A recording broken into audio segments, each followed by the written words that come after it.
اعوذ باللہ من الشیطان الرجیم بسم اللہ الرحمن الرحیم۔ تمام تعریف رب تعالیٰ کے لیے جو خالق و مالک ہے۔ درود و سلام پیارے آقا کریم رؤوف الرحیم صاحب ست تقریم رحمت للعالمین خاتم النبیین اور ان کے اصحاب پر اور ان کی آل پر۔ ناظرین کرام، پروگرام ہم اور ہمارا اسلام کے ساتھ آپ کا میزبان سید حماد حسین حاضر خدمت۔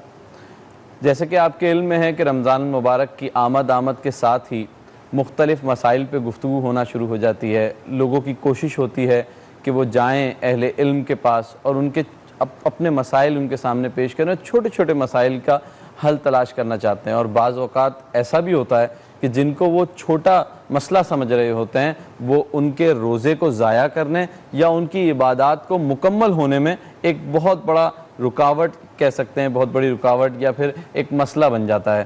اسی سلسلے میں آج کا پروگرام ہم نے اس طرح ترتیب دیا ہے کہ روزے کے شرعی مسائل کے حوالے سے ہم گفتگو کریں گے، اور جو شخصیت ہمارے درمیان موجود ہیں، آپ کسی تعارف کے محتاج نہیں، فرزند ہیں خطیب اعظم پاکستان کے، اور دنیا بھر میں اپنے شیریں لب و لہجے سے اپنی ایک منفرد پہچان رکھتے ہیں۔ جی ہاں، میری مراد خطیب اعظم پاکستان حضرت علامہ مولانا ڈاکٹر کوکب نورانی اکاڑوی صاحب سے۔ السلام علیکم۔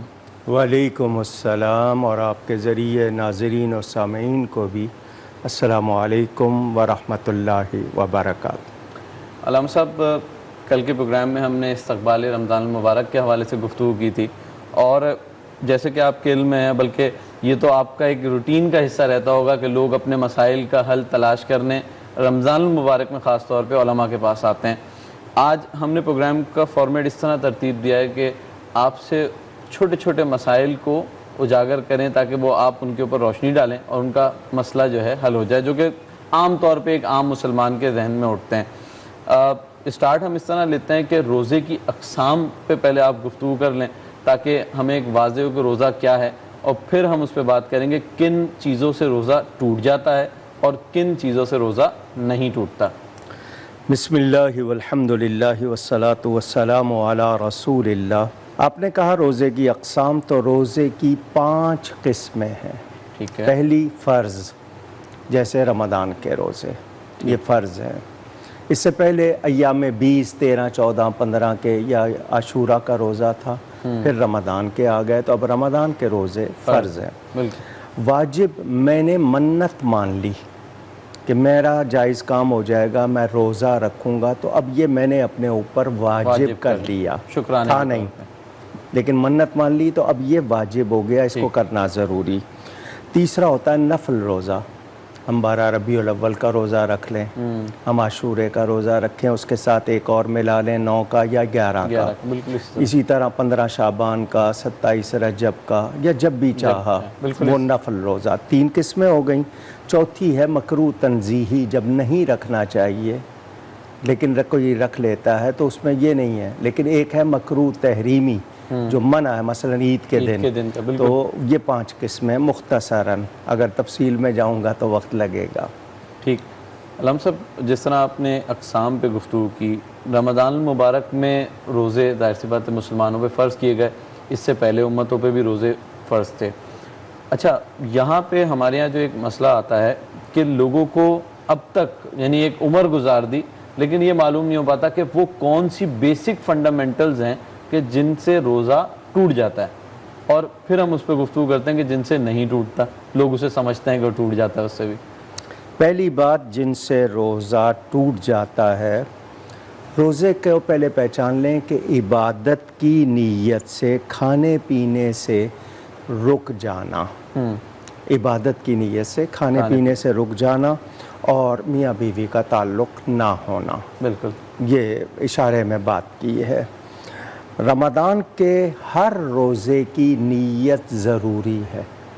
میں پورے 1 مہینے کی نیت نہیں کر سکتا، پتہ نہیں میری زندگی میں اگلا دن ہے یا نہیں، کوئی بیماری آ جائے، کوئی اور مجبوری آ جائے، تو ہر روزے کی نیت، اور نیت ہے دل کے ارادے کا نام۔ آپ سحری میں اٹھے ہیں، روزے کی نیت سے اٹھے ہیں، زبان سے کہنا اچھی بات ہے، جس کو عربی میں مستحب کہتے ہیں، پسندیدہ، لیکن لازمی نہیں ہے، آپ کی دل کا ارادہ ہے، وہی آپ کی نیت ہے۔ جن چیزوں سے روزہ ٹوٹ جاتا ہے اس میں سب سے پہلی چیز کہ جان بوجھ کر کھانے پینے سے. بالکل.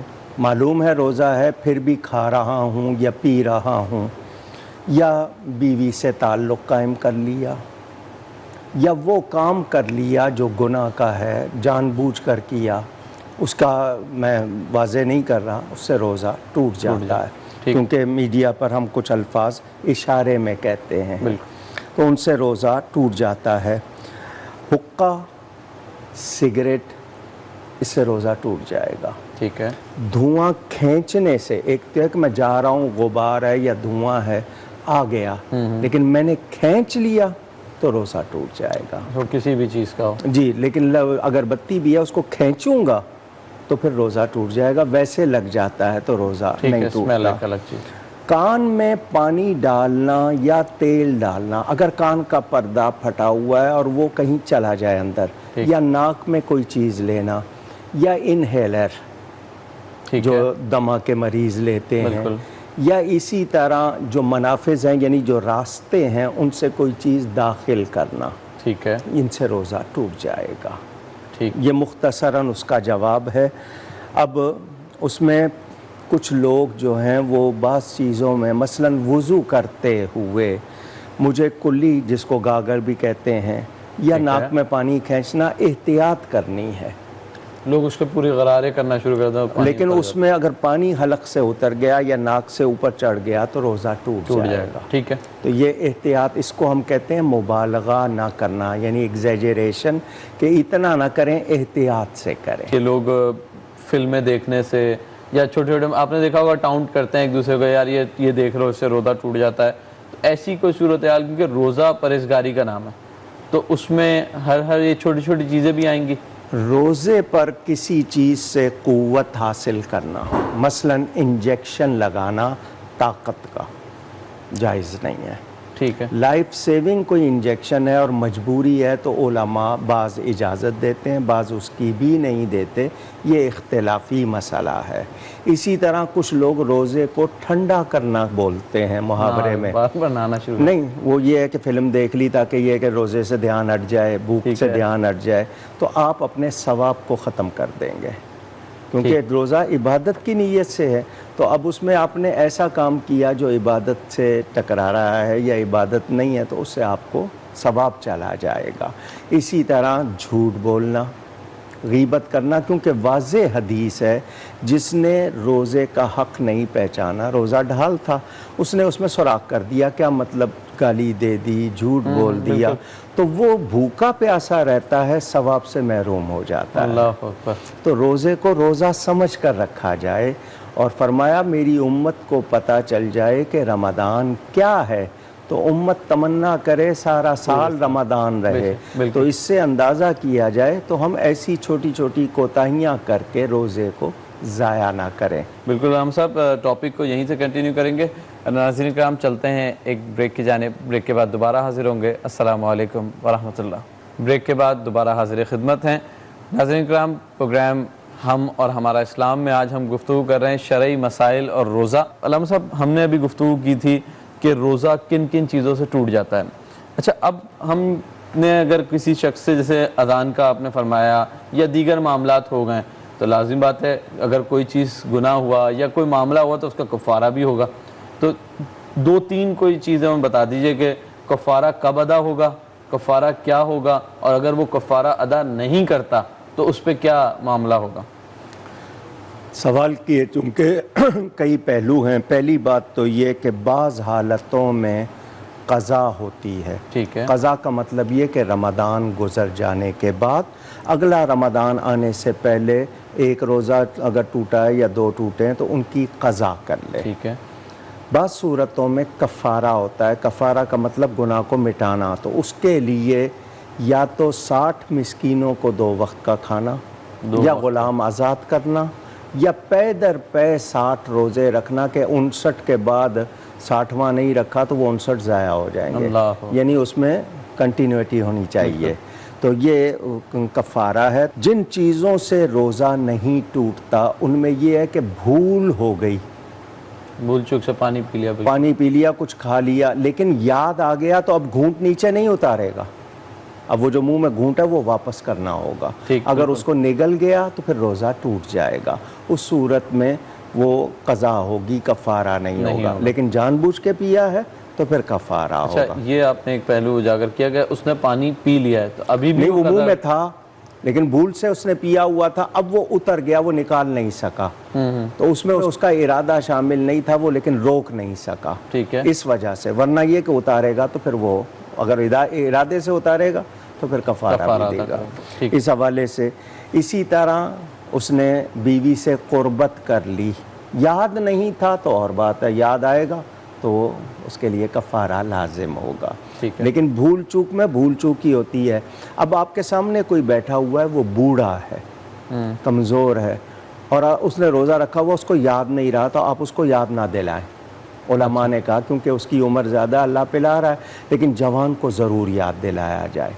یہ علماء نے کہا. ورنہ یہ کہ احتیاط کرنی ہے، اس کو فوراً یاد دلا دینا ہے، اس کے بعد اس نے یہ کام نہیں کرنا.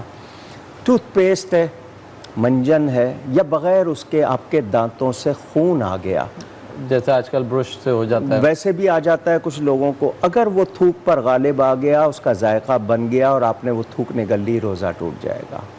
لیکن یہ کہ وہ غالب نہیں آیا، آپ نے تھوڑا سا آیا، معمولی سا، فوراً تھوک دیا ہے، تو پھر روزہ نہیں ٹوٹے گا. اکوپنچر یا سنگی لگانا، یا جس کو آج کل ہجامہ کہتے ہیں، کیپنگ تھیراپی، جی کپنگ تھیراپی، اس سے بھی روزہ نہیں ٹوٹے گا. تیل لگانے سے نہیں ٹوٹے گا، سرما لگانے سے نہیں ٹوٹے گا. خون ڈونیٹ کرنے سے، خون نکلا ہے تو نہیں، اگر خون لیا ہے تو پھر ٹوٹ جائے گا. ٹھیک، یعنی خون اگر آپ نے دیا اور آپ کو روزہ پورا کرنے میں کوئی دشواری نہیں ہے، اور اگر آپ کے روزے پہ اثر آتا ہے تو پھر آپ اس وقت نہ کریں. اس کا خیال رکھنا ہوگا. نہاتے ہوئے کان میں پانی چلا گیا، روزہ نہیں ٹوٹے گا. اچھا. اسی طرح مکھی چلی گئی، خود بخود لی نہیں ہے، کوئی ایسی حرکت نہیں کی ہے کہ وہ منہ میں آ جائے، لیکن منہ کھلا ہوا تھا، وہ چلی گئی ہے، تو اگر اس کو نگل گیا ہے تو روزہ نہیں ٹوٹے گا. ٹھیک ہے. لیکن یہ کہ اس نے اگر اس کا ارادہ اس میں ہو گیا ہے اور اس نے نکالنے کی بجائے اس میں کوئی یعنی کوشش نہیں کی، تو پھر اس پر قضا ہوگی. اچھا، اس کی قضا کے حوالے سے ہم گفتگو کر لیں تو کیا وہ یعنی عید کے گزرنے کے بعد ایک کا بدلہ ایک روزہ رکھنا ہوگا. کفارے میں جو ہے 60 مسکینوں کو کھانا. اچھا، ایک شخص ہے، اس کو روزہ توڑنا پڑ گیا مجبوری. اب اس مجبوری کو دیکھا جائے گا، اس حالت میں اس کو کفارہ نہیں ہوگا، قضا ہوگی. لیکن جس نے توڑا ہے اس نے کفارہ دینا ہے. جیسے ڈی ہائیڈریشن ہو گیا یا بہت معاملات ہو جاتے ہیں، کوئی ایکسیڈنٹ ہو گیا، خدا نخواستہ کوئی حادثہ پیش آ گیا، اس حالت میں اس کے لیے مشکل ہو گئی ہے، تو اس حالت میں اس کے لیے ہم یہی کہیں گے کہ وہ قضا کرے گا. لیکن یہ کہ خود اپنے ارادے سے جو کرے گا اس میں اس کو کفارہ دینا ہوگا. ٹھیک. اچھا، اس میں دوسری بات، ٹیلرز ہیں، دھاگا منہ میں رہ لیتے ہیں، اگر اس کا رنگ اترتا ہے اور وہ تھوک میں مل جاتا ہے، وہ اندر جائے گا، روزہ ٹوٹ جائے گا. تو وہ بھی احتیاط کریں. اس میں خواتین جو سلائی وغیرہ کا کام کرتی ہیں، وہ بیوی کھانا پکا رہی ہے، شوہر سخت ہے مزاج کا، وہ ٹیسٹ کے معاملے میں اس پہ سختی کرتا ہے، تو وہ صرف زبان پہ رکھے چک کے تھوک دے، اندر نہ لے جائے، اس کے لیے رعایت، وہ بھی اس صورت میں کہ وہ ظلم کرتا ہو. اگر ہم اس کو براڈر ایکسپیکٹ میں دیکھ لیں سوال کو، بیمار ہیں یا کوئی ایک ایسی بیماری ہے جس میں روزہ رکھنا مشکل ہے، تو اس حوالے سے کیا مسائل ہوں گے ان کے؟ اس میں ٹوٹلی ہم سب کے لیے کہہ دیتے ہیں. مثلاً دمے کا مریض ہے، شوگر بہت زیادہ اس کی ہائی رہتی ہے، بلڈ پریشر کا مریض ہے، ایسا مریض جس کو روزہ پورا کرنا دشوار ہو. ٹھیک ہے. اور اگر وہ روزہ رکھتا ہے تو صحت بگڑتی ہے. ٹھیک ہے. تو وہ معذور ہے، شرعی معذور ہے، وہ روزہ نہ رکھے. صحت ہو جائے بعد میں قضا کرے، نہیں ہو سکتی ہے فدیہ ہے. ٹھیک. لیکن خام خواہ نہیں، کسی اچھے ڈاکٹر سے جو واقعی مسلمان ہو اور وہ بتا دے کہ اس کی حالت یہ روزہ میں واقعی بگڑ سکتی ہے، معمولی سی تکلیف پر وہ اپنا عذر نہ کرے. 2 مسئلے میں نے نہیں کیے ہیں، وہ میں کر دوں کہ اگر کسی ایسے مریض کو جو ایمانی قوت کے ساتھ روزہ رکھنا چاہتا ہے، ٹھیک ہے، رکھ لیتا ہے، پورا نہیں کر پاتا، تو اس پہ کفارہ نہیں ہوگا. اپنی سی اس نے پوری کوشش کر لی. تو اس کے لیے ہم یہی کہیں گے, بہت سے لوگ کہتے ہیں نہیں جی ہم فلاں چیز کر لیں, مثلا ایک انہیلر لینا چاہتا ہے کہ انہیلر لے لوں, تو آپ نہیں لے سکتے, آپ نہیں رکھیں, آپ فدیہ دے دیں. اگر صحت ہو گئی ہے تو آپ قضا کر لیجئے. ٹھیک. علامہ صاحب, موجودہ دور میں نوجوان بہت سے ایسے پوشیدہ مسائل ہوتے ہیں جن کو پبلکلی نہیں پوچھ سکتے, اور خواتین کے حوالے سے, تو ان حالات میں بھی جو ہے روزے کے معاملہ کیا؟ 3 مسئلے. ایک تو یہ کہ پریگننٹ ہے, ٹھیک ہے, اور روزہ رکھنے سے اس کی صحت متاثر ہوگی, بالکل, بچے پہ بھی اثر پڑے گا, اس کے خود پر بھی پڑے گا, تو وہ روزہ نہ رکھے. ٹھیک. دودھ پلا رہی ہے, اور دودھ پلانے کی وجہ سے بچے کو دودھ نہیں پلا پائے گی, روزہ رکھتی ہے, اور رکھتی ہے تو اس کی اپنی حالت بگڑتی ہے, تو وہ بھی روزہ نہ رکھے. ٹھیک ہے. اچانک اس کے ایام شروع ہو گئے, ٹھیک ہے, تو وہ لازمی بات ہے اس روزے کا جو اس نے وہ اس کا اپنی طرف سے نہیں توڑا ہے, وہ اس کا خود بخود ٹوٹ گیا ہے. اب سوال یہ ہے کہ ٹوٹا ہے ایسے ٹائم, اب اس کے فوراً بعد وہ کھانا پینا شروع نہ کر دے. اگر ضرورت پڑے تو چھپ کر, ایسی حالت میں کہ کسی کو پتہ نہ چلے. ہماری اکثر خواتین کہتی ہیں جب روزہ نہیں ہے تو پھر کھانے میں کیا ڈر ہے, تو سب کے سامنے نہ کرے. احترام رمضان سب پر لازم ہے, وہ مرد ہوں دوسرے ہوں, اگر نہیں رکھ رہے ہیں تو دوسروں کا خیال رکھیں. اس مہینے کا تقدس کا اسلامی حکومت ہوتی تو ان کو سزا بھی دی جاتی. تو ایسے اسی طرح نوجوان کو یا کسی کو بھی احتلام ہو جائے نیند میں, تو روزہ نہیں ٹوٹے گا, مگر نماز ضائع نہ کرے, اتنی دیر نہ کرے غسل کرنے میں کہ نماز ضائع ہو جائے. تو اس کو احتلام ہوگا تو اس کا روزہ نہیں ٹوٹے گا. لیکن یہ کہ خود کوئی ایسی حرکت کی ہے تو پھر وہ صرف نہ ٹوٹے گا بلکہ کفارہ بھی دینا پڑے گا. علامہ صاحب ایک کالر ہیں جی, علی لاہور سے بات کر رہے ہیں. جی علی صاحب السلام علیکم. جی وعلیکم السلام. جی علی صاحب سوال کیجیے گا. جی میں قبلہ یہ پوچھنا چاہتا ہوں علامہ صاحب سے. آپ اپنے اگر ٹی وی کا والیوم تھوڑا کم کریں گے تو ہمیں آواز بالکل صاف جی جی جی جی میں یہ قبلہ نورانی صاحب سے یہ سوال کرنا چاہتا ہوں کہ روزے کی حالت میں سفر کیا جا سکتا ہے؟ مکتب اہل سنت والجماعت کی طرف سے, فقہ حنفی کی طرف سے سوال کا جواب دیجیے گا, اور مکتب تشیع کے مطابق اس کا کیا ہوگا؟ مسافر کو روزہ چھوڑنے کی اجازت ہے, مگر ساتھ ہی وَأَن تَصُومُوا خَيْرٌ لَكُمْ, اگر تم روزہ رکھو تو تمہارے لیے بہتر. اس زمانے کے سفر کو اور آج کے سفر کو اگر دیکھا جائے, وہ پیدل یا اونٹ گھوڑوں پہ صحرا میں ہوتا تھا, آج کاروں میں, ٹرین میں, پیدل سفر کسی کا ہوگا. تو اگر وہ رکھے تو اس کے لیے بہتر ہے, لیکن مسافر ہونے کی وجہ سے چھوڑ سکتا ہے. یہ ذہن میں رکھیں کہ رمضان کا بدل ساری زندگی نہیں ملے گا, یعنی اسے ایک روزے کا بدل ساری عمر روزے رکھے تو وہ نہیں ہوگا. تو اگر ایسی کمزوری ہے, عذر ہے, تو مسافر روزہ چھوڑ سکتا ہے. اچھا, فی زمانہ تمام مقادب فکر میں یہی مسئلہ ہوگا, کیونکہ جب اتنے ہائیبریڈ قسم کے آپ کے ذرائع ہیں ٹرانسپورٹیشن کے, تو اس میں یہ تمام معاملات جو ہیں وہ سیکنڈری ہو جائیں گے. ہاں اگر آپ گھوڑے پہ یا اونٹ پہ سفر کر رہے ہیں تو نہیں, آپ لگژری بھی کر رہے ہیں, اجازت ہے, مگر ساتھ یہ کہ بہتر ہے کہ رکھ لیں. اب آپ کو کچھ کھانے پینے کو نہیں مل رہا, دکانیں بند ہیں, اسلامی حکومت میں وہ ہوتا ہے, اور پھر یہ کہ آپ دوسروں کے سامنے کھا پی نہیں سکتے. تو اگر ایسی ہے, عمر بھی ایسی ہے اور سفر بھی مشکل ہے, تو اب سفر آسان بھی ہو, مسافر کو رعایت دی گئی ہے, مگر اس صورت میں کہ وہ روزے پر کمزوری ہو جائے, اس کو دشواری ہو جائے.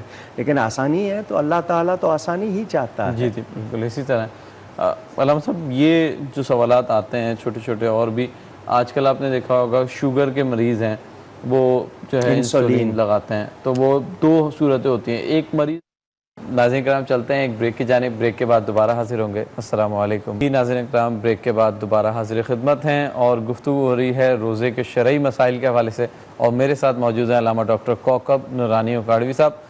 علامہ صاحب آپ نے بہت سارے مسائل کے اوپر بالکل جامع طریقے سے روشنی ڈالی. ایک مسئلہ میں چاہوں گا اس پہ بھی ہم اگر گفتگو کر لیں, کہ اگر ایسی حالت میں بندہ اٹھتا ہے, سحری کا وقت بالکل قریب ہے, بالکل آخری لمحات ہیں, پانی بھی نہیں ہے یا دیگر معاملات ہوتے ہیں, اور غسل اس پہ واجب ہے, اب کیا سچویشن اس کے لیے ہے کہ شرعی احکامات کیا ہوں گے؟ ایسی صورت کیونکہ کہیں موسم ہے، گیس نہیں ہے، پانی کی سپلائی نہیں ہے، اور سحری کرنے سے مطلب اتنا ٹائم نہیں ہے، تو وہ روزہ کی نیت کریں گے، سحری کر لیں، اور اس کے بعد پہلی فرصت میں یعنی دیر نہ کریں، وہ غسل کر لیں، روزہ ان کا ہو جائے۔ اچھا، اس میں ایک اور چیز بھی میں جہاں تک میری نالج میں کہ ایسی حالت میں کھانا کھانے سے، یا اگر آپ پہ غسل واجب ہے کھانا کھانے سے، تو رزق میں برکت بھی کوئی کمی آتی ہے ایسے؟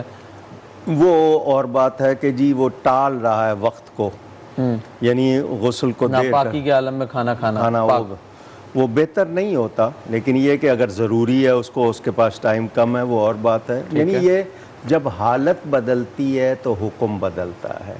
تو میری طرف سے یعنی میرے ارادے سے نہ ہو، مجبوری ہے تو مجبوری دیکھی جائے گی۔ ایک ہوتی ہے ضرورت، ایک ہوتی ہے سہولت۔ ٹھیک ہے، ہم کرتے کیا ہیں، ضرورت کو سہولت بنا لیتے ہیں۔ ایک کالر ہے، ان سے سوال لیتے ہیں۔ جی فرید صاحب لاہور سے بات کر رہے ہیں، السلام علیکم۔ وعلیکم السلام، حماد صاحب کیسے ہیں آپ؟ جی الحمدللہ۔ جی فرید صاحب سوال کیجیے گا۔ حماد صاحب مجھے ایک سوال تھا، دراصل یہ کہ کل آج جو صبح روزہ گزرا ہے تو اس میں ہمارے میں چینل بھی دیکھ رہا تھا، تو ادھر اذان پہلے ہو گئی، تو میں نے پانی پینے لگا کیونکہ ٹائم ابھی باقی تھا 2 منٹ۔ تو مجھے یہ پوچھنا تھا کہ اگر کیا اذان ہو جائے تو ہم پانی پینا چھوڑ دیں یا ہم وقت کا احتیاط کریں، کیونکہ یہ ذرا مختلف چینلز پہ مختلف حساب کی اذانیں ہو رہی ہیں، مجھے سمجھ بھی نہیں آتا یہ کیا ہے۔ چلیں، بہت شکریہ۔ میں آسان جواب یہ دوں گا کہ کوشش کریں کہ جو وقت صحیح بتا دیا گیا تو میں 2 منٹ پہلے رک جاؤں، آخری لمحے تک نہ جاؤں، میں خام خواہ اس کو نہ لے جاؤں، 2 یا 3 منٹ پہلے رک جاؤں۔